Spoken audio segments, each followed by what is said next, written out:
சின்ன நேரம் நாங்கள் எல்லாரும் ஒன்று கூடி மாவனல்லாக்கள்ன்ற மட்டும் ஒன்று கூடி பேசினோம் 2-3 பேர்.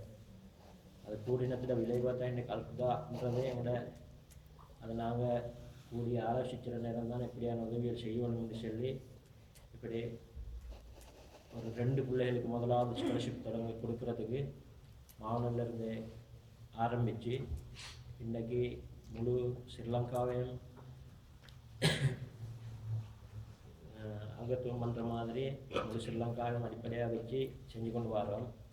அது எப்படின்னு சொன்னால், முதலாவது நாங்கள் திட்டம் போட்டது எப்படின்னு சொன்னால், அவங்களுக்கு ஒரு பேசிக் அறிவு சரி ஏன்னு கேட்டால் நாங்கள் மிச்சம் இதுகளில் பார்த்தடவில் ஸ்கூலுக்கு அனுப்பி போகிறதுக்கு வசதி இல்லாமல் இருக்கிறாங்க. அவங்களுக்கு அந்த எழுத படிக்கிற வசதியும் கூட இல்லாமல் இருந்தது, எப்படி அனுப்பிடலான்னு. அதுபோல் ஒரு 2-3 பிள்ளைகள் எடுத்து நாங்கள் அவங்களுக்கு ஸ்கூலுக்கு அனுப்புறதுக்கான ஊக்குவிப்பை தான் முதல்ல செஞ்சோம். அப்போ அந்த பிள்ளைகளுக்கு என்று கேட்டால் இன்றைக்கி சமூகத்தில் நாங்கள் பார்க்குறோம், மிச்சம் பேருக்கு ஒரு கடிதம் கொண்டு வந்தால் வாசி போல தெரியாத நிலைமை இருக்கிறாங்க. இன்னமொத்தர்கிட்ட போய் இதை வாசிட்டேன் நம்ம சொல்லி கேட்கக்கூடிய ஒரு நிலைமை இருக்கிறாங்க. அப்போ அதுகளை நாங்கள் மனசில் வச்சோன்னு அப்படி ஒரு 2 பிள்ளைகள் ஆக்கிட்டு அது மாதிரி 125 பிள்ளைகளுக்கு நாங்கள் இப்போ அப்படி செஞ்சு கொண்டு இருக்கிறோம். இப்போ அது மாதிரின்றதுக்கு அந்த லெவலையும் தாண்டி தாய் தகப்பன் இல்லாத பிள்ளைகளுக்கு வீடு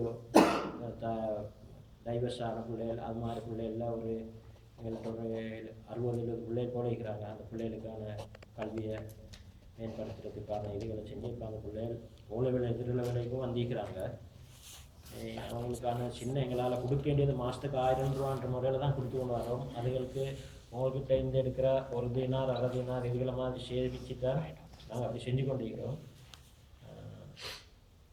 இன்னும் உங்களோட ஏரியாவில் என்னென்ன கல்விக்கு செய்கிறேன்னு சொல்லி நீங்கள் ஒரு குரூப்பாக அமைக்கி அதே மாதிரி எங்களுக்கு பதுல்லில் ரஃபாயுதீன் அவங்க நேரத்தோடு இதாங்க போன வருஷம் நாங்கள் அந்த ஸ்கூலுக்கான செமினார் ஒன்றை செஞ்சு அங்கே போய் அவங்களோட ஏற்பாடுக்கு நாங்கள் பதுல்லை ஸ்கூலில் போய் மாஸ்டர் மாதிரிலாம் இருந்துச்சு. அந்த ஒரு 2 ஸ்கூல் ஒன்றுக்கு சேர்த்து ஒரு பெரிய செமினார் ஒன்று செஞ்சோம் அதுக்கு அனுசரணையோடு. அதுக்கப்புறம் அந்த ஊரில் உள்ளவங்களும் அதில் பங்குபற்றி அவங்களும் அதை இன்னும் விரிவாக செய்கிறதுக்கான ஏற்பாடுகளை செஞ்சாங்க.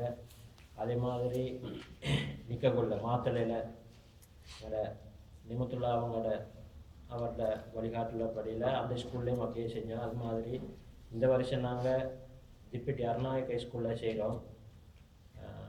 அது மாதிரி இதுக்கு முந்தின வருஷங்களில் குருநாகலில் கொலநாளில் அது மாதிரி ஒவ்வொரு இடத்துல செஞ்சோம். அதுண்டா அவங்கள நீந்து அவங்கள்ட்ட கேட்டதுக்கு பிறகு நாங்கள் எங்கள் நாட்கள் அங்கே ஸ்ரீலங்கா அழைக்கிறாங்க, அவங்க அனுப்பி என்ன செய்யணும் எப்படி செய்யணும்னு சொல்லி அவங்களுக்கு ஒரு வழிகாட்டி ஒன்று காட்டி அதை நாங்கள் அதுக்கான பொறுப்பை நாங்கள் எடுத்துக்கிறோம். சில அது மாதிரி பிடிச்சா வந்திருக்கிறவங்களும் அவங்களும் இதாகவே அவங்களோட ஸ்கூல்களில் என்னென்ன இருக்கிற அந்த புறப்பாடுகளை பார்த்து எது செய்யணும்னு சொல்லி இது கேட்டால் எங்களுக்கு எல்லாம் தனிப்பட்ட முறையில் செய்யறது அவங்களோட ஒத்துழைப்பும் எங்களுக்கு வேணும் செய்கிறதுக்கு எப்படி இருந்தாலும். அதோட என்ன கேட்டால் மிச்சம் பேர் இருக்கிறாங்க இது விஷயங்களை நாங்கள் எப்படி செய்யணும்னு சொல்லி செய்ய தெரியாதவங்க எப்படி செய்யணும்னு சொல்லி அதுக்கான வழிகாட்டுதல் நாங்கள் செஞ்சு அதை நாங்கள் செய்கிறதுக்கான முறைகளை நாங்கள் செஞ்சு கொண்டு இருக்கிற இது வரைக்கும் இதுக்கு புறவு செய்கிறதுக்கு உங்களோட உதவியும் துவாவும் எங்களுக்கு தேவை. இன்ஷா அல்லாஹ் அடுத்ததாக உங்களோட கருத்துக்களையும் தான் செல்லலாம் எப்படின்னு சொல்லி